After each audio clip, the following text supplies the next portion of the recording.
Bismillahirrahmanirrahim.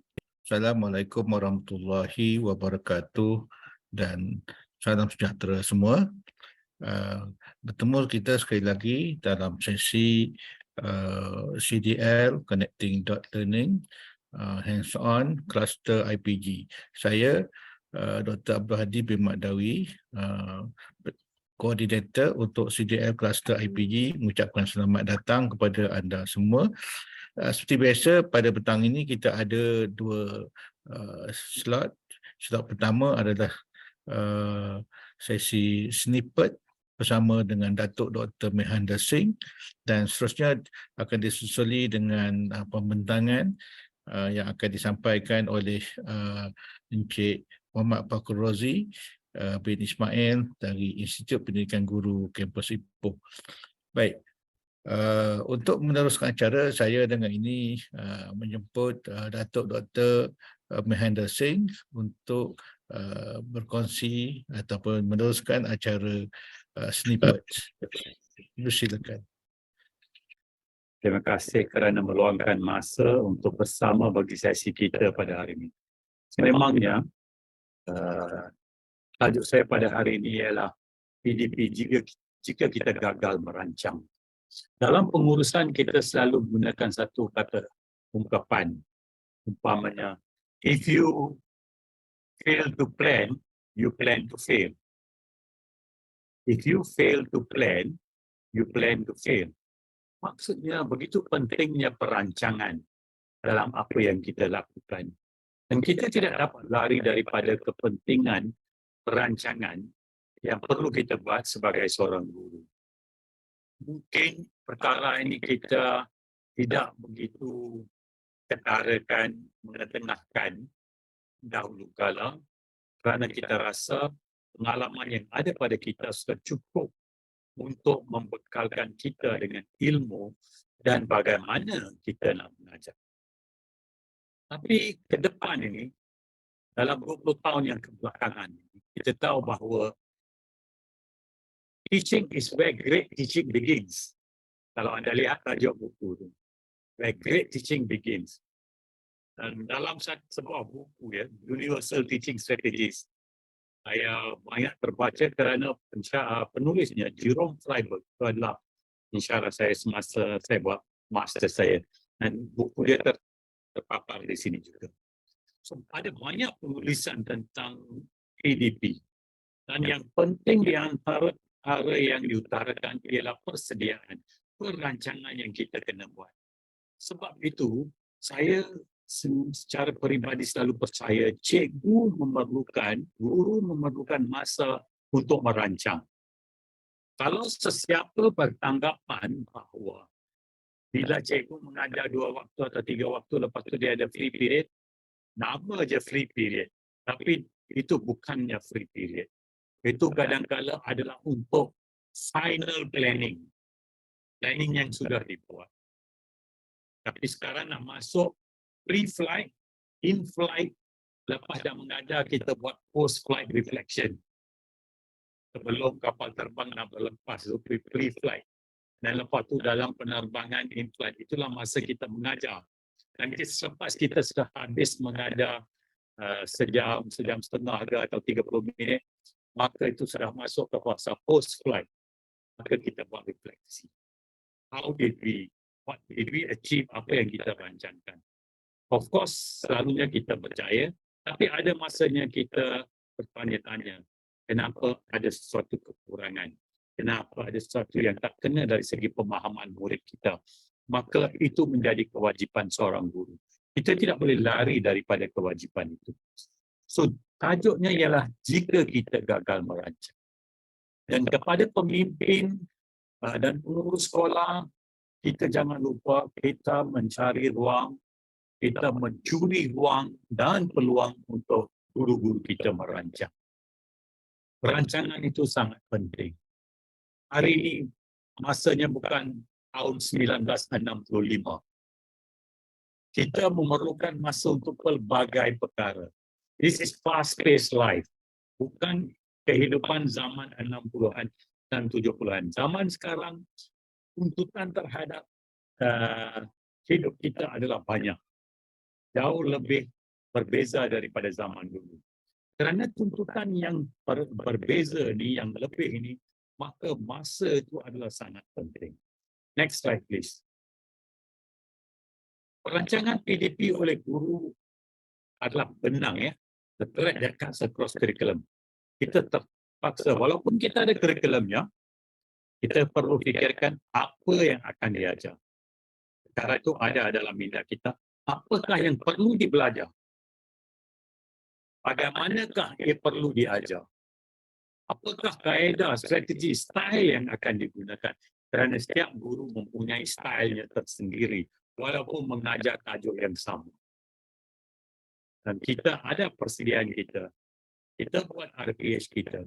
RPH kita mungkin ringkas. Tetapi proses pemikiran kita adalah secara mendalam. Nota-nota kecil yang kita sendiri buat, bagaimana kita nak melaksanakan PDP itu adalah dalam minda kita dan nota kecil kita. RPH adalah sebagai rekod untuk bagi kita mengetahui apa yang kita telah buat dan sebagai satu bukti juga di mana kita berada dalam perancangan kita dalam memenuhi kurikulum yang sedia ada. Tapi untuk semua ini, cabarannya apa? Kita perlukan masa. Masa itu adalah sangat penting. Saya sebut tadi, kita kena cari, kita kena curi. So, bila kita merancang di sekolah, apa juga aktiviti, kita harus pastikan, banyak kali saya sebut dan saya gunakan istilah ini. Kalau individu dalam perniagaan, dia sebut ROI, Return on Investment. Tapi kita guru atau pemberi ilmu, memberi perkhidmatan, satu jenis perkhidmatan yang berbeza, memberi ilmu, maka yang penting bagi kita, yang perlu kita fikirkan bersama, pentadbir, pengurus, pemimpin, guru, pemimpin pertengahan, ialah return on energy, ROE. Kita kena pastikan tenaga, masa yang kita gunakan itu, kalau istilah biasa, adalah berbaloi. Istilahnya. Masa itu berbaloi. Apalah aktiviti yang kita laksanakan. Jangan kita buat aktiviti yang tidak berbaloi, tidak ada faedah, tidak ada impak dan tidak membawa output atau outcome yang kita hajatkan. Untuk ini, kalau kita tidak pandai, maka dari segi pengurusan masa itu, penggunaan masa dengan paling efektif dan efisien, dan kita are wasting time. Kerana masa itu adalah sangat mencemburui kita. We are fighting for time. So let's make use of time very cleverly. Dengan cara yang paling pintar. Cara yang paling berfaedah untuk sistem pendidikan kita. Kerana saya sebut tadi, zaman dah berubah. Next slide please. Pengajaran yang efektif ya, bukan satu proses yang berlaku secara haphazard. Ya. Kita tak boleh gunakan rancangan yang tidak terancang. PDP kita. Sememangnya, guru yang expert, yang berpengalaman, always plan ahead. Supaya mereka boleh create suasana dalam bilik darjah yang tidak boring. Yang kondusif kepada cara atau style pengajaran dan pembelajaran oleh murid. Ini satu perenggan ini di tengah ini mewakili tugas kita. Statement ini perlu ada dalam minda kita sentiasa. How do I make that environment conducive? Sebab itu, orang di luar sana fikir cikgu senang. Kata cikgu bukan mudah tugas seorang guru. Kerana perkara ini, you want to create an environment that is conducive for your teaching style and for student learning. That's why bukan semua orang boleh jadi guru. Kalau kita sudah pilih profession keguruan, maka kita kena pastikan kita menyahut cabaran. Kita tahu murid kita dalam satu kelas berada pada tahap yang berbeza. Sebab itu perancangannya begitu penting. Kerana kita kena pastikan bahawa segala perancangan kita dilakukan dengan cara yang organized, purposeful, effective dan efficient. Dan untuk mencapai that educational process pembelajaran yang kita harapkan. Kita tidak boleh lari daripada itu. Dan di luar sana ada banyak penulisan tentang perancangan pembelajaran. Dan tuan-tuan dan puan-puan sudah pastinya ingat masa kita di maktab atau di universiti dan sebagainya, kita banyak diperkenalkan kepada penulisan-penulisan tentang cara nak mengajar, bagaimana murid belajar. Dan bagaimana seorang cikgu, umpamanya kalau cikgu dayang yang merancang apa yang dia nak ajar tu, itu perancangan dia adalah unik dengan diri dia sendiri. Sebab setiap guru ada brand dia sendiri. Saya tahu bila saya guru, style saya sedikitnya adalah humor. Kelakar, saya ada kelakar saya sendiri. Dan saya boleh tarik pelajar saya dengan kelakar itu. Lepas dah kelakar sedikit, dah gurau sedikit, kita masuk ke intipati apa yang kita nak ajar. Itu style. Setiap orang ada style sendiri. Dan dengan tarikan-tarikan itu, dah kita masuk kelas pukul 12.30 hari. Murid energy level pun dah rendah. Kita nak graf yang paling secocok. Student readiness to learn, teacher readiness to teach. Masa tu cikgu punya energy level pun dah rendah. So kita nak cari titik pertemuan di antara teacher readiness to teach and student readiness to learn. How do we find that titik pertemuan itu? So itu adalah keunikan kita sendiri. Nak cari cara yang terbaik. Dah pukul 1:30 hari. Murid dah dekat nak baring di atas meja kadang-kala. Dia dah terfikir apa yang dia masak di rumah hari itu. Tapi kita masuk pula, mengajar pula sejarah, habis. How do we make that interesting at 1:00 in the afternoon? Itu cabaran. So, menjadi guru ini bukan mudah. Dia kompleks. Perancangan itu penting. Kita kena curi, kita kena ambil masa untuk merancang. Jangan lupa, kita juga ada hidup peribadi kita. Life and work balance. Kita sentiasa nak cari. Tapi kadang-kadang kita kena work smart juga. Kita buatlah repository lesson kita tu. Kerana kalau kita jadi expert lower secondary, mengajar tingkatan 1, tingkatan 2. Pandangan saya, kalau saya ditanya, adakah cikgu tu perlu fokus kepada tingkatan? Saya berasa begitu. Yes. Kalau dia cikgu yang boleh menjadi pakar tingkatan 1 dan 2, very good. Tapi dia kena setuju. Tapi ada setengah mereka suka tahun berikutnya dia nak mengajar tingkatan 2 dan 3 dan 4 dan 5 dan sebagainya. Tapi kalau dia menjadi pakar dalam satu-satu tahap, ke tahun 6, ke tahun 5, ya, terpulang. Apa yang sesuai, apa yang membuat seseorang itu selesa dan unik kepada dia sebagai seorang guru. Dan simpanlah repository tentang apa bahan-bahan yang kita kutip secara sistematik. Maka kemudiannya kita tambah aja bila kita nak ulang pelajaran tersebut pada tahun yang berikutnya. Dan itu mengambil masa, tapi mungkin perancangan itu kita kena buat sekali dua aja. Lepas tu kita sudah ada repository sendiri. Next slide please. Jangan lupa, bila kita rancang, perkataannya merancang, tapi 4 perkara berlaku.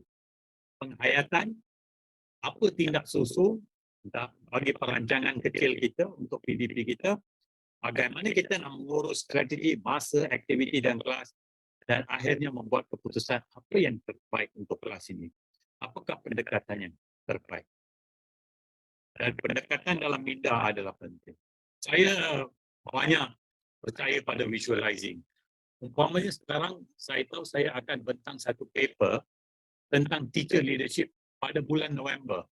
Tapi my visualizing dan pemikiran bagaimana saya nak tackle topik itu untuk 45 minit telah bermula. Dan saya buat nota-nota kecil. Dan mungkin saya akan ubah. Remember, ada lagi 6 atau 7 bulan. Kita nak buat, kalau kita nak buat yang terbaik, so this 4 proses ini kena berlaku. Penghayatan, tindak susun, mengurus, pengurusan masa, aktiviti dan kelas, dan membuat keputusan, decision making. So, 4 perkara ini sangat penting untuk future planning bagi PDP. Penghayatan itu adalah sangat penting. Next please. So, perancangannya bukan perancangan yang repetitif, ya. It is deep thinking also. So, kita boleh merancang, akhirnya murid menentukan. Kadang-kadang kita merancang-rancang, tapi murid kurang respon pada hari itu. Tapi itu boleh berlaku. Don't give up. Jangan rasa kecil hati, because we can be disappointed. It's not easy. Dia tidak mudah. Dan kalau saya selalu tanyakan soalan ini, is schooling equal to learning?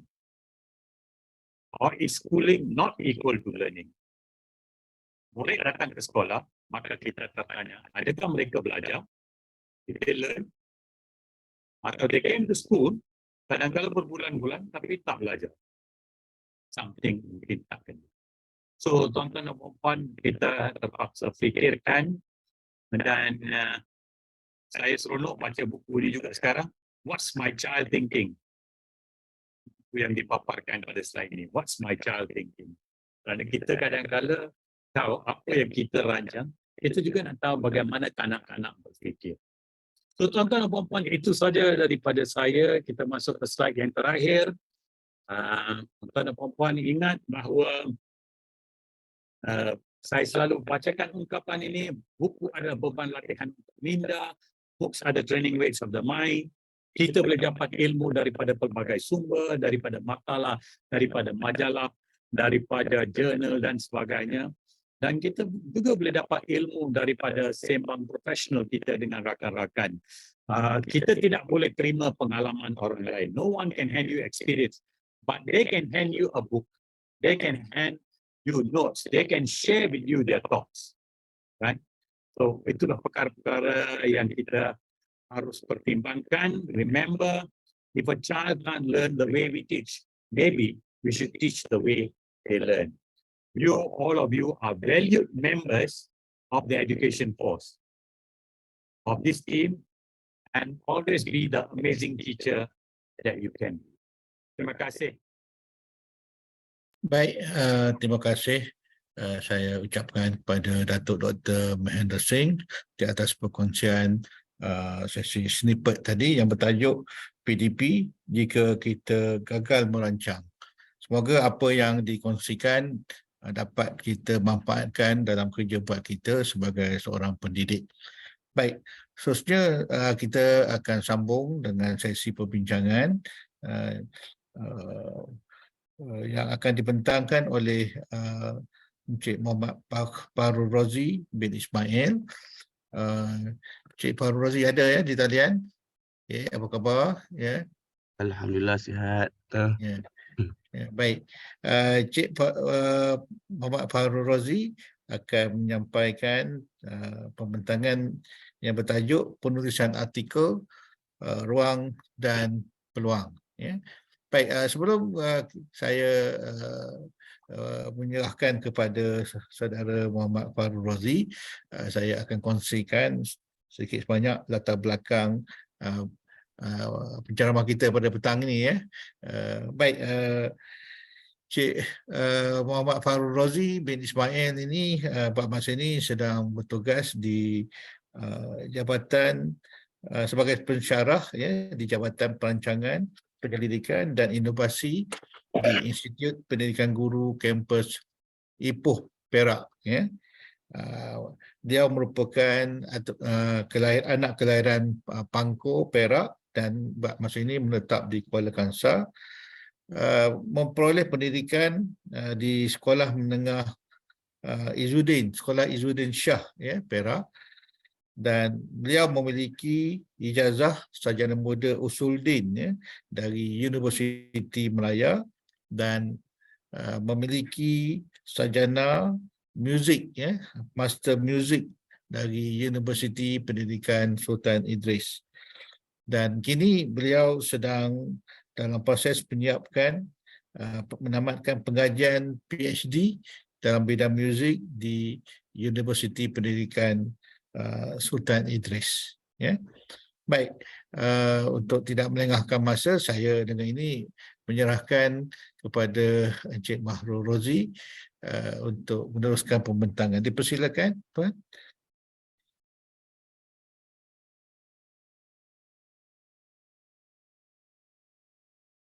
Assalamualaikum warahmatullahi wabarakatuh dan selamat sejahtera. Terima kasih kepada Dr. Abdul Hadi bin Makdawi selaku pengacara kita pada petang ini. Alhamdulillah, bersyukur kita kepada Allah Subhanahu Wa Taala kerana pada petang yang mulia ini, iaitu pada hari Jumaat yang jatuhnya pada bulan Ramadan yang mulia, dapat kita sama-sama di dalam online atas talian dalam perkongsian ilmu, sesi CDL hands-on online session IPG siri ke-14 ya, insya-Allah. Baik, berkenaan tajuk saya pada hari ini iaitu penulisan artikel, ruang dan peluang. Baik, saya teruskan dengan sinopsis ya. Sinopsis penulisan artikel selain untuk terbitan My Journal, MySite, Era Journal dan seumpamanya yang boleh diketengahkan melalui ruang terbitan majalah-majalah tempatan. Ini merupakan satu peluang penulisan artikel yang mampu membantu perkembangan ilmu di samping menjana pendapatan sebagai galakan. Okey, penulisan artikel yang saya maksudkan di sini bukanlah penulisan yang berimpak tinggi ya, penulisan artikel yang berimpak tinggi seperti mana yang kita boleh terbitkan dalam Era Journal ataupun Scopus dan sebagainya lah. Tetapi ini merupakan penulisan artikel yang mudah, yang simple, mungkin dalam 2 muka surat saja, 2 muka surat yang dapat kita gunakan untuk mengisi ruang-ruang di dalam majalah-majalah tempatan yang ada di Malaysia dan mungkin berada juga di luar negara mana kita boleh cari dan boleh juga kita cari dalam online yang ada yang mana penulisan artikel ini mampu untuk mengembangkan ilmu kita dan yang paling penting yang menarik minatnya setengah orang sebab dia dah dengar, ada orang yang dah dengar saya punya talk ni, yang menarik minat mungkin kepada menjana pendapatan sebagai galakan. Okey, ini akan saya terangkan kemudian. Baik, saya teruskan. Ini merupakan penulisan artikel yang telah saya hasilkan, yang saya maksudkan untuk inilah yang simple ni, penulisan artikel yang simple. Nombor 1 sampai 4 tu yang saya hasilkan dan yang nombor 5 tu sahabat saya. Nanti saya akan terangkan siapakah sahabat saya tu.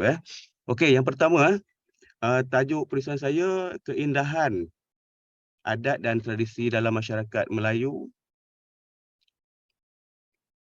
Baik, inilah penulisan saya mengikut format-format yang simple. Format simple ni maksud saya tidak ada abstrak, hanya tajuk, nama, dari mana dan seterusnya artikel yang kita tulislah. Okey, berkenaan dengan artikel, kebiasaan artikel yang mudah ni dimulakan dengan pendahuluan iaitu pengenalan secara umum tentang tajuk penulisan kita. Kemudian di pertengahan dia adalah isi dan diakhiri dengan kata saranan ataupun kesimpulan. Kemudian mesti disertakan dengan rujukan sebagai untuk mengesahkan apa yang kita katakan ini adalah bukan daripada kita sendiri, yang mana disokong oleh sarjana-sarjana terdahulu lah.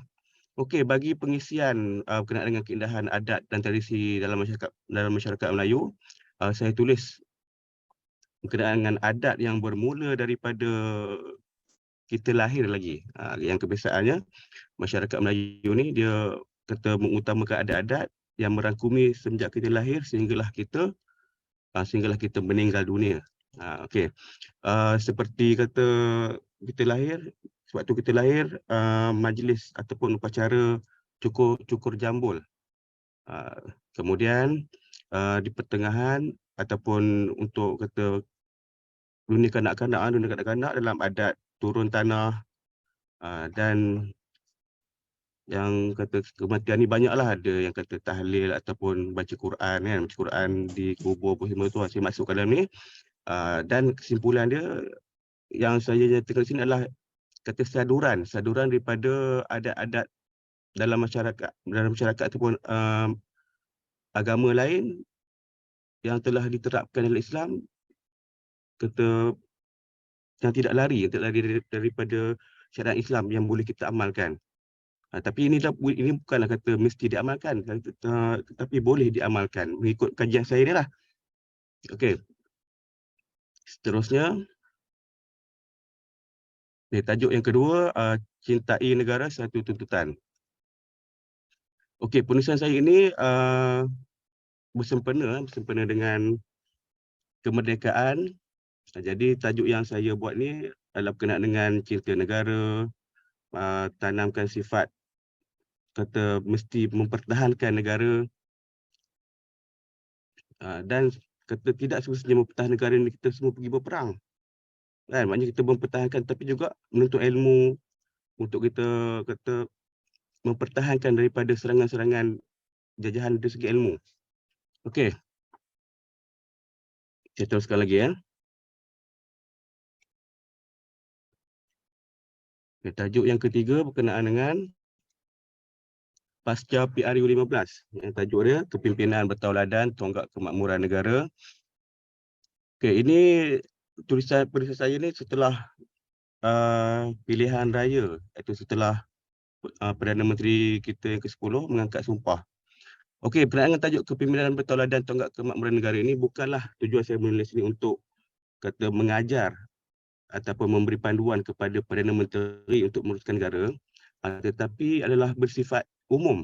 Maknanya kita sebagai pemimpin, tak kira di mana organisasi ataupun pemimpin di dalam keluarga, pemimpin kepada mana-mana tempat yang kata sebagai ketua, kita seboleh-bolehnya berpegang kepada saranan-saranan kepimpinan yang telah disyariatkan dalam Islam, yang tidak lari juga daripada selain daripada Islam. Maknanya siapa-siapa boleh amalkan sebab dia bersifat universal. Okey, contohnya apa? Okey, dan membentuk apalah kepimpinan Islam semestinya mempunyai fungsi. Maknanya fungsi kepimpinan Islam ni, itulah poin dia, ada 5, A, B, C dan E. Okey, ini secara umum. Kata bukan kita tujukan kepada mana-mana pemimpin negeri ataupun negara, ini sebagai kata panduan kita untuk melaksanakan kepimpinan. Baik, seterusnya tulisan saya yang keempat berkenaan dengan muzik dan nyanyian penerimaan masyarakat Islam di Malaysia. Okey, kita di Malaysia ni sekiranya lihat kepada media sosial ataupun media massa, memang terlampau banyak hiburan. Tetapi saya masukkan bukanlah kata hiburan yang jadi dalam TV tu, itu bukan urusan kita kan. Okey, yang saya masukkan muzik dan nyanyian ni secara umum. Secara umum, yang mana saya melalui pembacaan saya melihat kepada aspek dari segi Islam kan. Tetapi kesimpulan dalam tulisan saya ni adalah keputusan mesyuarat daripada Jabatan Agama Islam, Majlis Fatwa. Majlis Fatwa Kebangsaan bagi hal ehwal agama Islam Malaysia yang telah kata menetapkan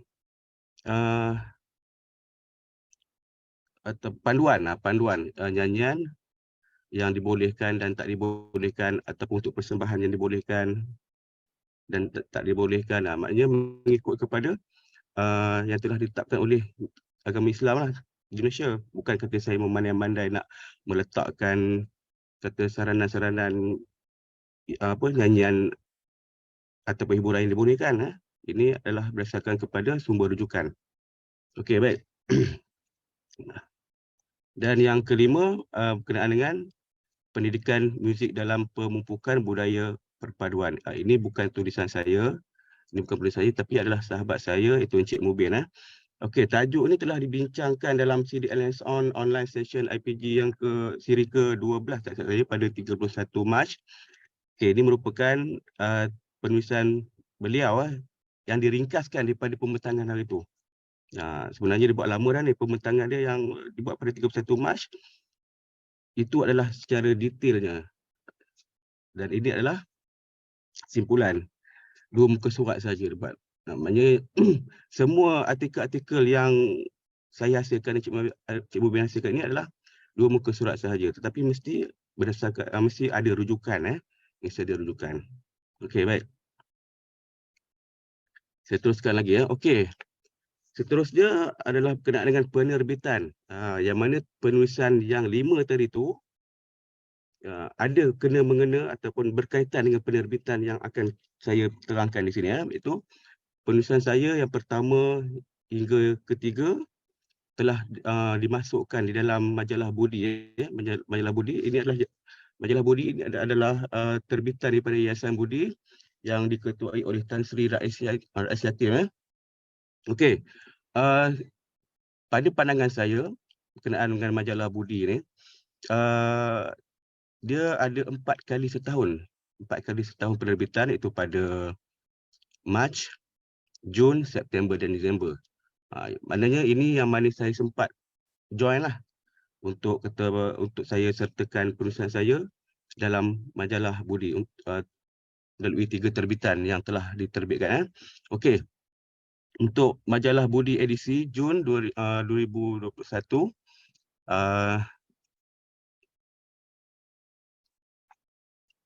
okey, ini penulisan saya di muka surat 46 telah diterbitkan. Tajuknya Keindahan Adat dan Tradisi dalam Masyarakat Melayu. Okey, untuk pengetahuan tuan-tuan dan puan, apa yang saya tulis tadi saya cuma hantar melalui tadilah Word kan. Tetapi ini adalah kerja-kerja editor daripada majalah Budi dan saya tengok menariklah. Maknanya segala ilustrasi, segala gambaran yang ada dalam majalah itu telah disediakan oleh editor-editor di dalam majalah Budi. Okey, inilah bentuk yang telah dimasukkan. Ini tajuk saya lah. Kalau kita nak lihat daripada muka depan.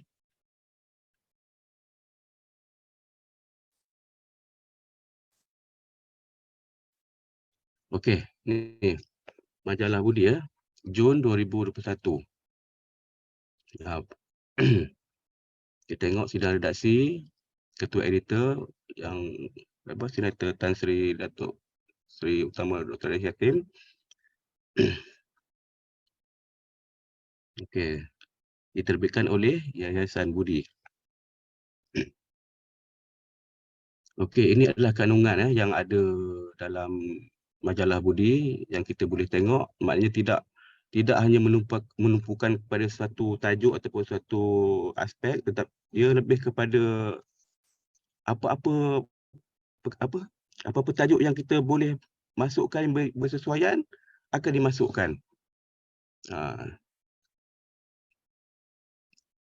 Okay, kita tengok sambil lalu tu tajuk-tajuk yang boleh kita ambil ataupun yang boleh kata ada ilham untuk kita menulis nanti Okey. Ini secara kasar saya sambil lalu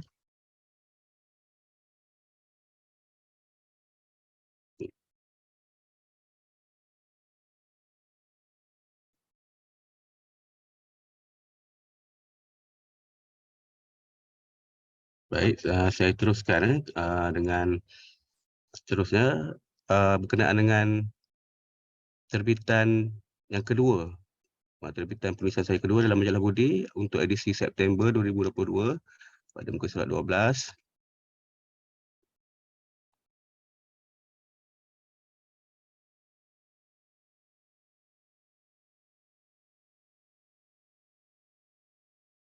Cintai negara satu tuntutan. Okey, untuk maklumat semua, waktu saya menulis artikel ni, saya berada di Universiti Pendidikan St. Idris. Maknanya belum masuk di IPG lagi lah. Dan ini muka hadapan, muka hadapan. Okay. Tajuk saya di muka hadapan. Okey.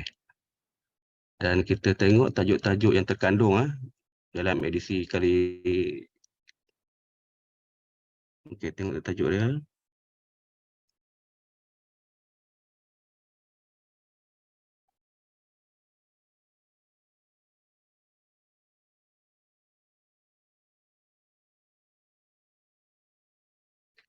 Ini boleh dikatakan sempena kemerdekaan, sempena sambutan kemerdekaan bulan September 2022.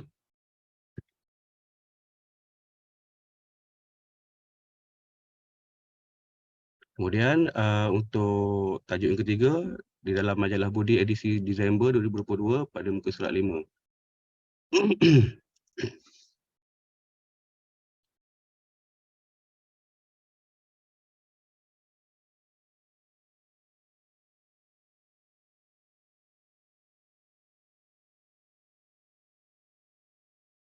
Okay, Kepimpinan Pertahanan Tonggak Kemakmuran Negara.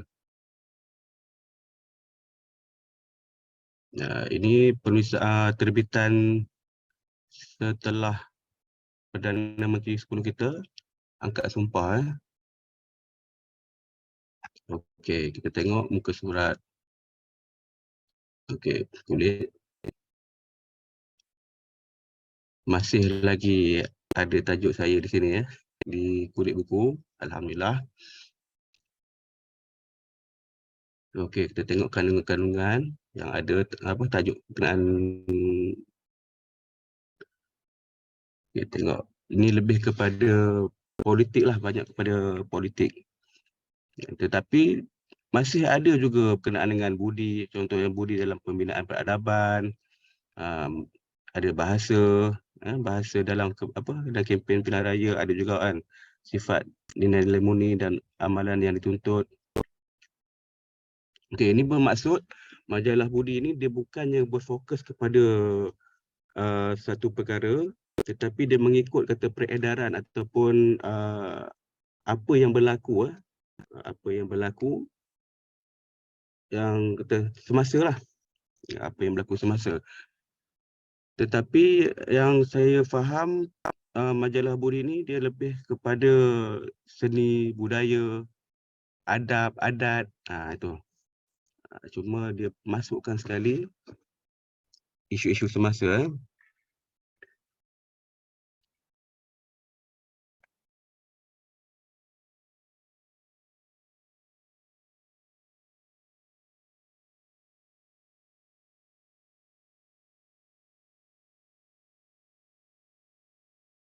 Okey, dan yang keempat ni adalah draft yang saya terima daripada editor majalah budi berkenaan dengan tulisan saya yang keempat, iaitu muzik dan nyanyian penerimaan masyarakat Islam di Malaysia. Okey, ini muka surat 1.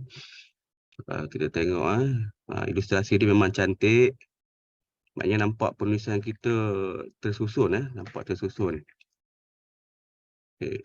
Ini adalah draft belum diterbitkan lagi.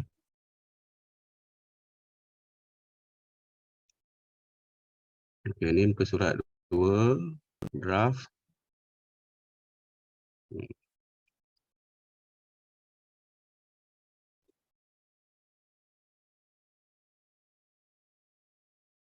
Okay, ini draft penulisan Cik Mubin tadi.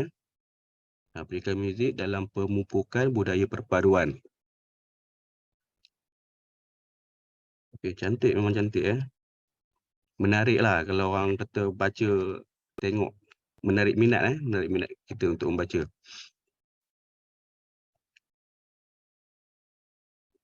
Okay, ini muka surat 2, penulisan artikel Cik Mubin. Jika kita tengok penulisan Cik Mubin ni, bagi saya sangat bagus, sangat bagus. Sebab dia ada pendapat dia sendiri, kemudian disokong oleh sarjana terdahulu daripada citation lah, disokong, dikuatkan lagi, diteguhkan lagi, amat menarik. Sebab Cik Mubin ni orang lama dalam penyelidikan.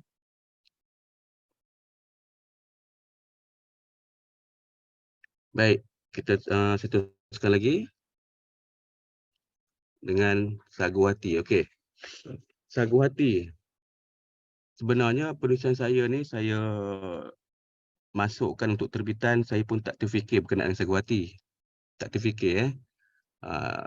Cuma bila saya dapat call ataupun dapat call lah daripada salah seorang editor, iaitu Encik Samsul, Encik Sam panggil, saya panggil Abang Sam lah.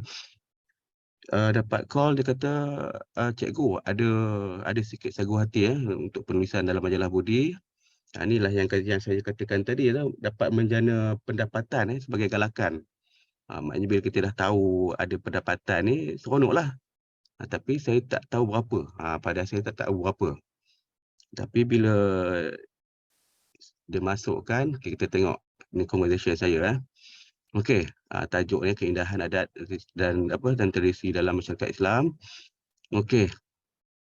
Jumlah dia tak jelas di sini, tak nampak sangat. Okeylah, saya beritahu jumlah dia 300. 300. Jadi tuan-tuan dan puan-puan, bolehlah ambil akaun saya ni sekiranya nak menyumbang kepada saya. Okey, tak bergurau ya. Okey. Ini untuk penulisan artikel saya yang pertama. Maknanya Tan Sri Rais Yatim sendiri yang sign check. Okey. Kemudian Saguhati untuk artikel yang kedua.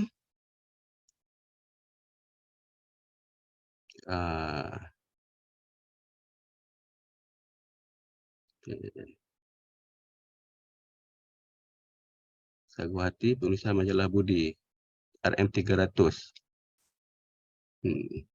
Bagi saya sangat membantulah. Memang rasa feel tu untuk menulis lagi, bukan disebabkan bukan semata-mata duit, tapi bila kita rasa kita dah menulis kan, kita menulis, kita tak ada kata nak fikir apa, cuma kita fikir mungkin jika diterbitkan, maknanya dapatlah dapat saya memenuhi KPI.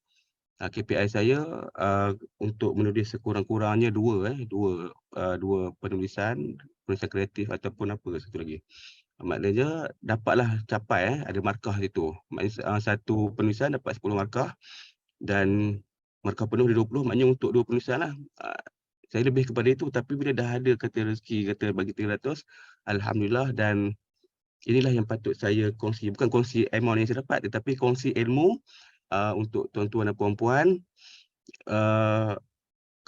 Inilah ruang dan peluang yang kita boleh buat, kita boleh mengembangkan ilmu kita, mengembangkan minda kita, selain kita dapat memberi manfaat kepada pembaca-pembaca di luar sana. Dan kita sebenarnya bila kita buat perkara ni ataupun tulisan artikel yang mudah ni, dapat membantu diri kita. Membantu contohnya seperti memenuhi KPI kan. Kemudian ini bantu juga mendapat sedikit token sedikit, tapi sangat membantu. Membantu bila kita dah dapat, kita lebih semangat. Okey. Kemudian kita dapat membantu organisasi kita, mungkin macam di IPG ni kita ada macam MyTaraf kan. Ada MyTaraf yang boleh membantu IPG menaikkan rating, maknanya penulis-penulis di kalangan pensyarah-pensyarah. Ini kalau di IPG lah. Kalau di sekolah mungkin ada dia punya platform lah untuk kita penuhi di sana, untuk kita bantu organisasi kita menaikkan nama sekolah ataupun menaikkan nama PP di daerah kan, ataupun menaikkan negeri punya jabatan JPN.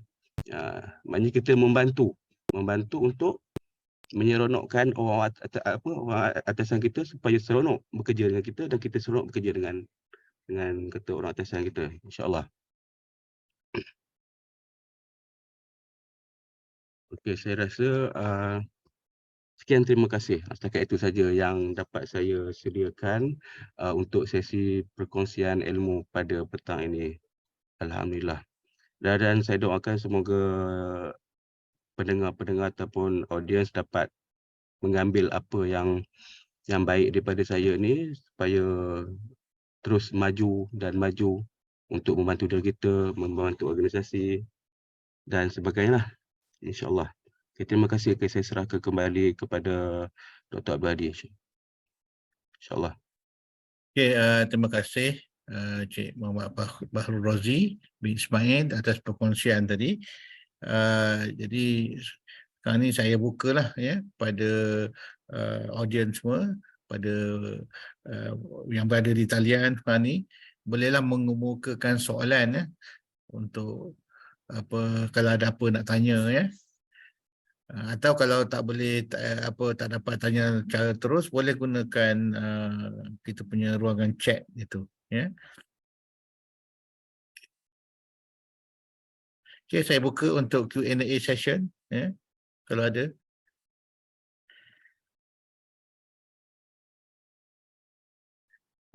Saya nampak ini satu ruang dan peluang kepada kita lah, guru-guru, kaki tangan ataupun pegawai perkhidmatan pendidikan untuk menulis, menulis penulisan yang pada saya agak ringan sedikit, kalau kita tulis artikel ilmiah untuk dapat Scopus, dapat ISI index tu, dia agak rigid. Sebab ada dia punya tapisan yang agak ketat lah. Dan yang menariknya di sini kita dapat berkongsi idea, ilmu yang saya perhati tadi dan kita juga dapat juga diberikan sagu hati. Jadi bagi mereka yang rajin tu, saya nampak adalah silent income tambah-tambahan sedikit sebagai galakan, kata dia Cik Muhammad Bahrul tadi galakan jadi ini ruang dan peluang untuk kita lah Cuba bayangkan, bukannya banyak saya nampak tadi dua muka surat dia Cik Bahrul sekali hantar dua muka surat dia panjang. Dua muka surat. Dua muka surat termasuk rujukan. Dia bukan kata rujukan dua muka surat lain. Dua muka surat termasuk rujukan. Dia ada format dia lah, maknanya kita menggunakan tulisan apa kan, tulisan apa saiz 10 kan, paragraf single. Maknanya anggaran kita dalam majalah tu boleh dimuatkan untuk dua muka surat di dalam majalah. Cuma di dalam majalah tak dimasukkan rujukan, itu saja. Ni Cik Muhammad Bahrul ada soalan ni. Soalan dari Bibi Puan Bibi dia tanya nak join tulis-tulis ni macam mana mungkin tu boleh dibagikan tips sikit ni Muhammad Bahrul. Okey, nak join tulis-tulis Okey, untuk join tulis dia, yang pertama sebelum kita menulis, kita kena membaca. Kita kena membaca, kita kena tak semestinya kita kena ke perpustakaan ataupun ke mana-mana. Kita sekarang ni dunia kata di hujung jari kan, kita boleh online, kita boleh search, okey kita search artikel dan kita boleh tengok format artikel yang kita cari tu ataupun yang kita dapat dalam online. Kita tengok dalam Google Scholar. Tengok dalam Google Scholar format penulisan artikel yang terkandung di dalam Google Scholar tu. Macam mana orang lain menulis, dia ada nama, dia ada tajuk di atas, kemudian nama, ada abstrak, kemudian kita bacalah. Pendahuluan dia macam mana apa semua, itu yang secara formal secara formal untuk artikel. Kebiasaannya artikel-artikel yang masuk tu dia ada mungkin berwasit atau berimpak tinggi sikitlah.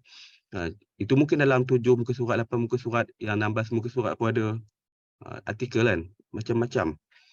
Tapi basic untuk artikel itulah dia di dalam, kita tengok dalam Google Scholar tu kan, ataupun lain platform pun banyak.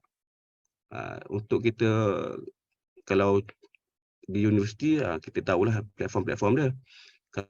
Kalau di sekolah kita boleh rujuk dulu Google Scholar. Kita kena banyak membaca dulu, tengok baru kita ada idea untuk menulis. Menulis bukannya tak semestinya kena cari alamak tajuk apa, kena nak fikir susah ni, tajuk apa aku nak buat ni, nak nampak gah apa semua. Kadang tak perlu gah kan. Kadang tajuk simple tetapi kata orang lain tahu, patutlah macam ni, aku baru tahu benda ni. Sebab kita tak tahu yang orang lain tahu kita apa yang kita tulis. Ada yang dah tahu ataupun ada yang tak tahu.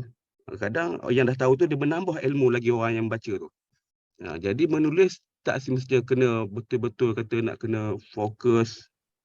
Kita bermula daripada kecil dulu pun tak apa. Contoh macam saya tunjukkan tadi dalam 2 muka surat. 1 muka surat pun tak ada masalah, boleh. Cuma kita belajar menulis. Okey. Boleh boleh menjawab soalan saya tu? Boleh menjawab soalan? Okey, ni ada lagi soalan ni daripada Gemas THY ni, macam nak nyebutnya ni. Dia tanya, apakah tata cara untuk menulis artikel ini? Kemudian satu lagi soalan dia tanya, penerbit hanya kepada Budi saja ke? Juga macam itulah soalan dia. Boleh di kenalah ya. Okey. Apakah tata cara menulis? Di tata cara macam saya cakap tadilah, kan? Kita mesti baca dulu, kemudian kita tengok format-format yang tersedia. Tata cara Tata cara mungkin format tu sangat tak? Format, dari segi format Format kita untuk setiap kata penerbit ni dia tak sama. Ada setengah. Okey, satu penerbit ni bila kita dah hantar, kita submit, dia akan check. Edit dia akan editor akan check balik lah. Akan semak, kemudian apa yang tak kena dia akan pulangkan balik suruh betulkan. Maknanya itu mesti mengikut format yang dia nak. Itu kita hantar ke di majalah lain pula ataupun pada penerbit lain pula, dia lain pula. Maknanya dia tak sama dari segi format tulisan tu, tapi secara dasar dia, secara kasar dia, yang berkenaan dengan tajuk, kemudian nama kita, ada abstrak, ada pendahuluan, pengenalan kan, sekali isi ataupun last sekali dapatan, dia ikut kepada penerbit. Okey. Kemudian satu lagi tu pada doktor. Ni tadi dia tanya penerbit hanya kepada saja. Okey, majalah Budi yang saya nyatakan tadi sebagai contoh. Ni sebagai satu contoh majalah yang diterbitkan oleh Yayasan Budi. Nama dia Majalah Budi. Sebenarnya banyak lagi majalah-majalah di luar yang telah diterbitkan. Kan? Maknanya kita boleh tengoklah, tak semestinya kita kena mencari majalah Budi. Ini sebagai sebab saya kata ruang dan peluang. Ruang yang saya tunjuk contoh di sini adalah untuk mengisi kandungan dalam majalah Budi yang diterbitkan oleh Yayasan Budi. Kita boleh cari majalah yang mungkin Budi ni banyak tau. Kalau kita search ada majalah Budi kan, tapi terbitan dia lain. Dia bukan nama majalah Budi, nama dia Budi saja ke ataupun macam-macam lah. Ada majalah macam-macam, ada Baitul Hikmah lah apalah kan, ataupun Gedung Ilmu. Kita boleh cari kan, kita boleh cari. Maknanya saya cuma tunjuk contoh dan ruang-ruang dan peluang tu kita kena cari. Kita kena banyak mencari. Dalam online pun ada. Kalau kita tengok kan, kita search, okey, ada diiklankan untuk kata call paper. Kita boleh ambil peluang benda tu. Tapi kebanyakan yang untuk Scopus ataupun Era ataupun MySite My Journal, itu kebanyakannya berbayar, kita yang bayar. Kita yang bayar untuk terbitkan artikel kita. Kalau yang mahal macam Scopus, ada yang kata sampai 1,000 lebih, kita kena bayar untuk terbitkan kita punya artikel. Tetapi dalam yang apa yang saya maksudkan pada petang ni, kita submit artikel dan kita dapat manfaat daripada kita submit tu. Maknanya kita dapat kata sagu hati. Kan? Saya tak keluarkan duit apa. Cuma nulis, bagi, KPI saya dapat, dan duit pun itu kita sebenarnya tak payah fikir nilai 300 tu mungkin pada Yayasan Yayasan Budi bagi. Mungkin kata penerbit lain lagi tinggi ataupun lagi rendah, kita tak tahu. Mungkin 50, mungkin 100, ada yang kata mungkin 500, mungkin kita tak tahu. Macam ini sagu hati, saya terima apa yang dibagi. Okey. Okey doktor. Okey. Ada satu lagi soalan ni daripada Fatin Fatwana ya. Dia kata, adakah kajian pada tahun 2022 atau 2021 boleh dihantar untuk publish pada tahun 2023? Saya ulang. Boleh dapat saya ulang tadi? Okey, dapat. Okey. Okey, kajian pada kita jalankan kajian pada tahun lepas, tahun 2022 kan. Kita siapkan pada Oktober, contoh Oktober. Bila kita submit, tak semestinya diterbitkan pada tahun yang sama. Itu tahun kajian kita. Okey, tahun kajian kita pada tahun 2022. Kita submit Oktober 2022. Tapi bila kita submit, dipublishkan oleh kata penerbit tu pada 2023, tak ada masalah. Boleh. Sebab kata untuk publish ni dia makan masa, bukan kita submit minggu depan dah boleh publish. Bukan. Ada yang bulan 6 kita submit untuk kata hujung tahun. Tapi masih dalam tahun sama. Kebiasaan kalau hujung tahun kita submit, akan masuk kepada tahun hadapannya, terbitan tu. Okey, boleh menjawab soalan?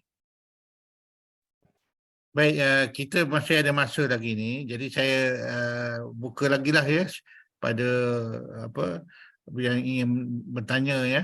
Satu atau dua soalan lagi. Penulisan ni bukan kata kita tertumpu kepada pensyarah ataupun guru, sesiapa saja sebenarnya boleh. Terbuka kepada sesiapa saja. Tetapi penulisan kita itu kata nampak ilmiah. Dan bukan seboleh-bolehnya apa yang kita nyatakan dalam penulisan artikel kita tu disokong oleh pengkaji-pengkaji terdahulu ataupun individu-individu yang contoh yang ada profesor, kita mesti kita sandarkan pandangan kita.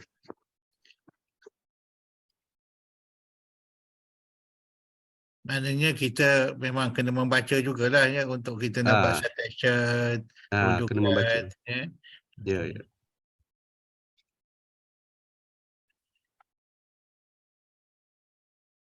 Jadi satu lagi saya nak tanya sementara orang lain belum bertanya ni.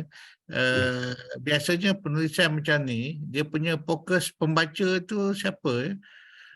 Kalau itu sasaran masa menulis tu ada tak itu apa macam mana nak tentukan sasaran pembaca lah, pembaca Okey. yang akan membaca artikel kita tu. Sasaran pembaca kita jika melihat kepada penerbit Yayasan Budi, dia lebih kepada kebudayaan. Kebudayaan, mungkin dia mungkin kata dia edarkan kepada JKKN, contohlah, saya tak tahulah mana, cuma mungkin kan ke JKKN ataupun kepada yang bahagian kesenian. Dan Tan Sri Yatim dia memang terlibat dalam politik, mungkin kata orang politik membaca kan sasarannya. Kemudian apa yang telah ada dalam majalah Budi ni kata bukan kata fokus kepada satu topik ataupun satu tajuk. Maknanya dia rangkum semua. Maknanya untuk menarik semua golongan dulu. Kan, untuk menarik lepas ni mungkin saya tak tahulah, mungkin perancangan fokus satu bidang ataupun dikekal lagi konsep macam ni. Kalau kekal lagi, kita seronok sebab banyak cabang ilmu yang kita dapat. Bukan kita sebagai penulis saja, kita sebagai pembaca juga. Macam saya dapat majalah ni kata soft copy kan, dapat, dan saya membaca tajuk lain juga, maknanya ada input dan kita dapat bezakan cara penulisan orang lain, macam ni, tetapi ilmu kita dapat juga. Kita kata meraihkan semua ilmu, jangan kita cakap apa penulisan dia macam ni teruk, ada kepatut macam ni. Jangan, sebab kita kata meraihkan apa-apa pandangan dalam majalah kan, apa-apa pandangan negatif positif kita tetap itu sebagai ilmu, kita anggap dia sebagai ilmu. Bukan kita kata tulis dalam ni nanti aku nak tibai balik lah, next edisi aku nak tibai balik, nak balik ni. Itu bukan kata cara penulisan ilmiah, bukan cara kita. Okey, kita doktor.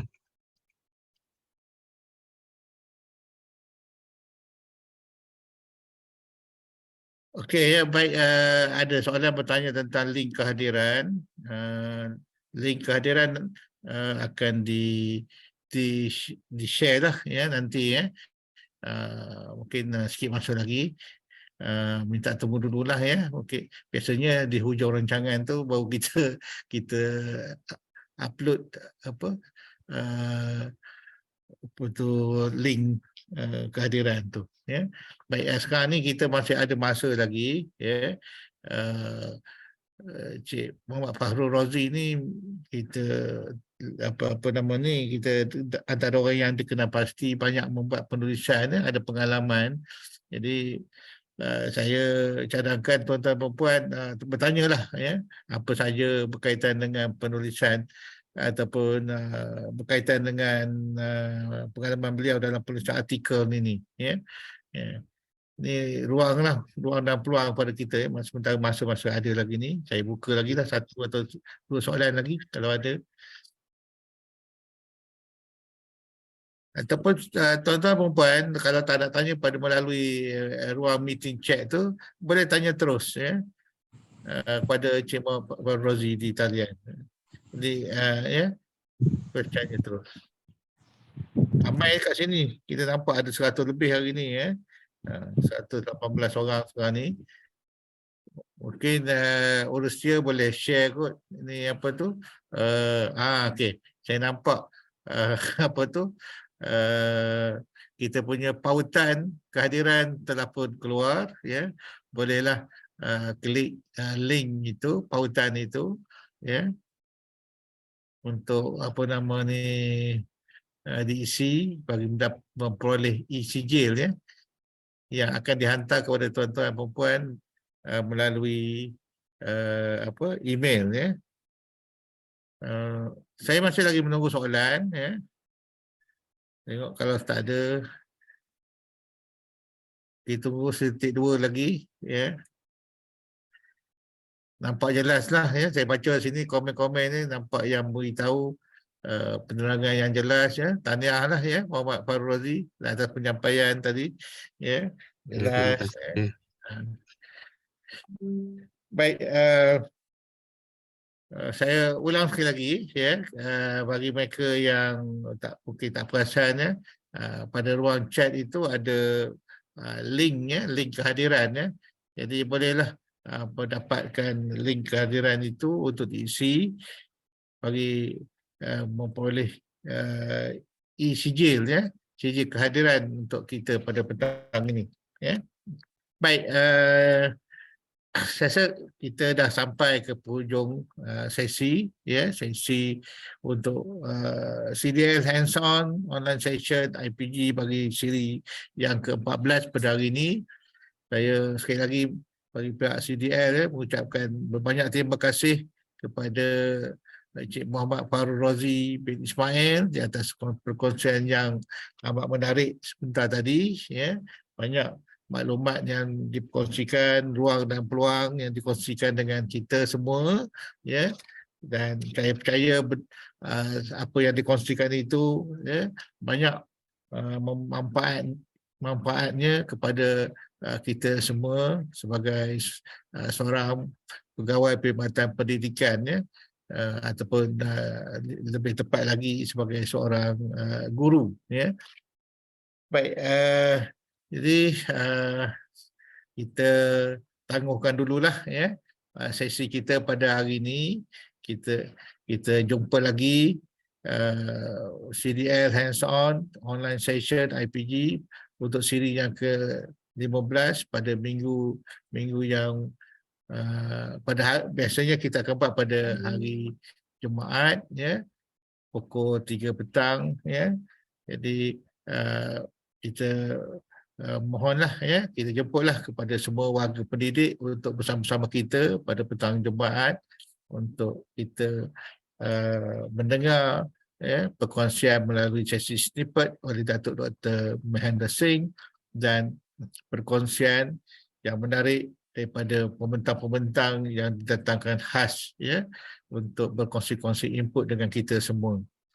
Baik, dengan itu kita tangguhkan dulu ya. Saya ucapkan selamat berpuasa, selamat berbuka puasa sebentar lagi ya.